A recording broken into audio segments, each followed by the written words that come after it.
Well, you guys might be wondering why I'm still in Oklahoma. Well, at least it looks like Oklahoma, doesn't it? Well,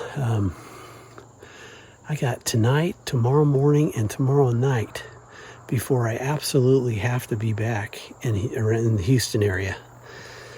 So I'm on a hunt every day I can. Just romanced my wife in Branson. I went and saw that live play called Jesus, and man, it was awesome.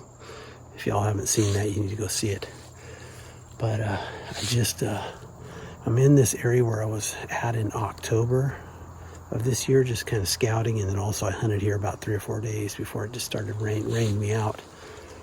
But already just probably 250 yards maybe from where I was hunting before. Looky there, big old rub right there. Got a scrape right up on that oak tree that's got the leaves coming off it up there. But it doesn't look like it's been freshened up in a few days probably. But I bet you there's a big buck in here. And since I've only got one day, I don't want to go traipsing through here and throw all kinds of scent through here. So I'm just going to set up over there, because tomorrow we have a north wind. Right now we got a southwest wind blowing this way, going that way. Tomorrow it's going to be directly blowing that way. So I'm going to go set up in a tree on the end of this little old logging road. You can't even tell it's a road anymore, but I'm going to go set up over there on the end of it, because it's a good wind for either tonight or tomorrow. And I'm going to sit all day tomorrow right there.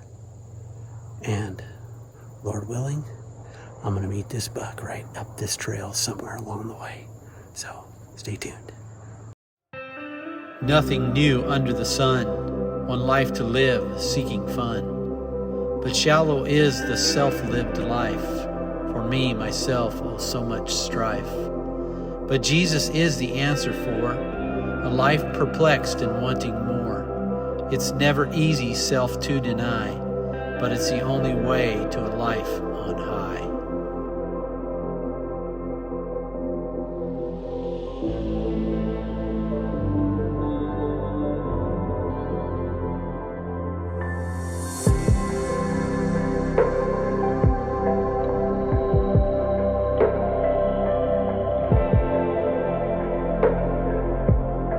All right, guys, we're finally settled in the tree. I got all my stuff up in the tree. It's going to help me tomorrow, because I haven't tomorrow is the high is 54 degrees, so going to be in the 40s and 50s, which would be really good. Slip down the hill. I'm probably 250 yards from where I'll be sleeping tonight, but I just only have a day and a half tonight and all day tomorrow. So I thought to myself, once I find sign, I'm just going to set up on it. And so we got us a scrape, or excuse me, a rub right over here. Right down there is a rub, really fresh one. There's a scrape right here. That's probably 17, 18 yards. And then there's another rub down over here, another rub about 35 yards. So this is kind of an intersection where a few trails come together. Old logging road. You can't even tell it's a road anymore, except the fact that it's wide. It's pretty grown in. And I set that evening and then also the next day over this scrape and 2 rubs. Never saw anything. So it is back to the ranch. all right, guys, we're gonna set up on this trail. There's a heavy trail right here coming through here. So I put up a game cam right over here probably 3 months ago. And I've been catching this big buck coming through here. Big, tall 8-point, tall, wide. And so this is probably going to be my spot to hunt. Finally, just got out here actually yesterday, but finally seeing him during the day, and that was just like yesterday or day before yesterday in the morning right here. So I'm going to get this set up where I can sit in this tree. I'm going to sit in this tree as high as I can and cut some lanes to be able to shoot this way and that way. I'll be able to shoot out in front of me. One bad thing about this spot is I'm only 40 yards from the property line, maybe 50. But this is the way he comes in and off my property, so that's where we're gonna hunt. We'll just have to ask for permission if he runs over there to my neighbors over here. Two neighbors, there's actually two properties right back over here. So let's get this stuff put up and let it sit. North wind tomorrow, and a north wind isn't the best. A east-northeast wind is the best, or a northeast wind, or an east wind is actually the best. But right now we got a south wind, and that's not the best because it blows it back this way unless the deer comes from this way. So I'm only gonna sit it when it's really good. So let's get to work. All right, guys, we are in our perfect little setup for this big buck, and hopefully he's gonna come right down this trail, and we're gonna whack him at about 12 yards. That would be awesome. He could hang up over here as well. We'll see. This is an awesome setup in this tree. Nice, and I've cut out some shooting lanes, as you can see here. Cut out some shooting lanes, one here, one right over here, and then another one right through here, so I can shoot that way and also see him coming in if he comes in this way. Also cut a tiny shooting lane here, and then another shooting lane in here, and then right down in this bottom, right over here, so I can shoot all directions. So we shall see. All right, let's get done. This little buck reads the script perfectly, and I could actually smell this buck before I ever saw him, so I knew there was a buck probably over there because the breeze was pretty brisk, blowing right in my face from the direction this buck came from. But what you see is the reason why I can't zoom in is I'm filming this on my iPhone, and I'm trying to get the big camera flipped around, but he's kind of looking that direction. And actually, by the time I get everything set up to where I've got the big camera on him, he gets a little nervous and comes behind me.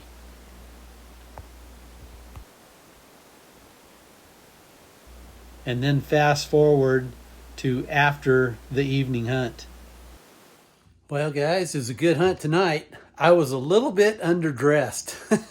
It was 70 degrees when I went out there about 4 o'clock tonight. And then the temperature dropped about 10 degrees. And I sat there and was bored for probably the 2 hours and 15 minutes before the sun, or actually about 15 minutes after the sun went down. I noticed two doe coming in behind me. And I don't know how in the world they didn't smell me, because when they came in, they stayed behind me down. I could have shot them in there. I cut a hole back out behind me, but it was a little too dark for a good camera light to shoot a doe. I got plenty of time to shoot more doe if I want to, but probably would have shot them if they came in 30 minutes earlier when I got good filming light. But they came perfectly around the tree. Again, I don't know how they didn't smell me because they were perfectly downwind. Came around the tree and were probably about 15 yards down below me. I could have shot them while they were standing there, but it was a fun sit watching those deer come in. So anyways, I'm going to be back out in that same tree tomorrow morning because I still have that big boy that's came a couple of mornings. And so if he continues this pattern, he's going to be killable. So we'll see what happens. Had a great encounter this morning with a buck. Came back over in the backside over there. Had a younger doe here at the feeder. And that buck came in. She looked up and was watching that buck, and I knew there was something else over there. And he circled all the way around over here. Back over here, I gave him some grunts when he got over here. and he turned, and I thought he was coming. I was like, yeah, it's working. But he came around and then went around over here and then across this flat right there and then back, I think it's into these trees over here. And I was, there's a scrape right there. A couple of scrapes. I need to freshen those up. But I was going to sit in that tree over there in a tree stand. That was my original plan last night. Then on my north blind, which is over this direction, I saw a big buck that had come yesterday morning. And but the wind's all bad, so I couldn't sit there. And I thought, well, I'll just go sit the middle blind. I should have stuck with my original plan and sat right there because that buck came 20 yards from that tree stand. That's the way it goes when you're shooting with a bow. I could have killed him with a rifle pretty easy, but... So the wind was finally right. Had a change in direction, got a north wind. So I was going to go sit that north blind where I'd caught this big 10-point. I believe he's a 10-point on camera during early morning light. And so I thought, this is my best chance for a big buck. I'm going to go ahead and sit over in that stand. And I knew it was going to be early when those deer got there, so I didn't even do an interview. But I had these doe come in early, a couple of doe. And then I had this small buck come in. And then the big boy showed up. So watch this.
He's a dead buck for sure. That's the biggest buck of my life for sure. It's going to be an all-day wait. It's about maybe 8 o'clock.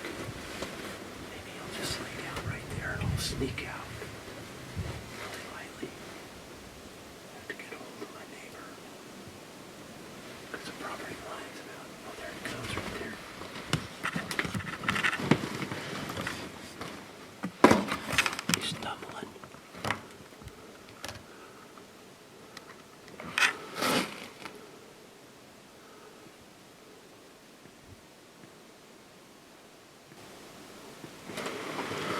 there he went, right there on my neighbor's property. That's about 100 yards over there. But he was stumbling. So as you saw, that shot was a little bit back. That's probably, I'm thinking, liver and stomach. Probably did not catch any of the lung. I thought it might have been a one lung and liver and stomach before, but after looking at the video, doesn't look like it to me. So I've called my neighbor, and my neighbor's given me permission to go over there. He's not going to be here till tomorrow. So thank you, Salvador. I appreciate you letting me go find that buck. So hopefully we're going to find this buck after we eat some Thanksgiving afternoon dinner, and then it's going to be late, probably late afternoon, early evening before we go look for that buck. All right, guys, it's been about 8 hours since I shot that buck, and we pulled out the high power AR just in case he's still in his bed or something. I don't want to lose this buck. Last place I saw him was right through here, so hopefully we're going to get him right in those trees right there, but I don't know. But we're going to have to turn this off because my son is going to be my eyes and I'm going to be the shooter. So here we go. Hey, what is it? Go get him. What is he doing? Hey guys, we found him. He's dead right here. He's about, he maybe ran 120 yards. He's, well, maybe 140 yards, 150 yards, because he's about 50 yards on my neighbor's property. But Draco, my daughter's little puppy, he's probably, what, 6 months old, Keziah? Yeah. 6 months old. And he found the deer. He was like, we were going the wrong way, we'd find a little blood, and he'd find it, and then he would go off some other way. It's like, that dog's natural, my goodness. All right, let's go get him. Come over here. Keep running.